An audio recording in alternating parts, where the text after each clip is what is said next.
So generally speaking, one of the first questions one might have when they go to list their property is how much money will they be able to keep when they do eventually sell their home. Too many people often oversimplify this estimate and end up disappointed.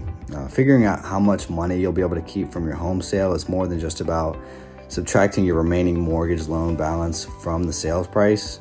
Many homeowners have unrealistic expectations because they simply just don't know how to calculate their net proceeds. But don't worry, that's why I'm here. You'll want to start by using an online home value estimate calculator. This is just a free tool that shows you about the value of your home's worth, but this is not a guarantee. The numbers do fluctuate a little bit. It's just a good ballpark figure to start with. Then you'll want to use that calculation. So you'll want to take your home's estimated sales price, subtract the balance of your remaining mortgage loan, and subtract your expenses. This is how much money you'll be able to keep when you do eventually sell your home.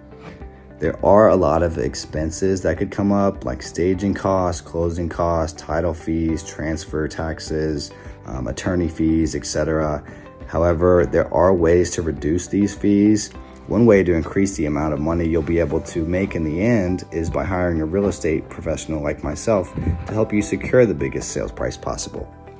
Many homeowners oftentimes have unrealistic expectations for how much money they'll be able to make when they do eventually sell their home. And there is a simple formula for this. Using this formula correctly will help you better understand how much money you'll be able to make and know if it's the right time to sell.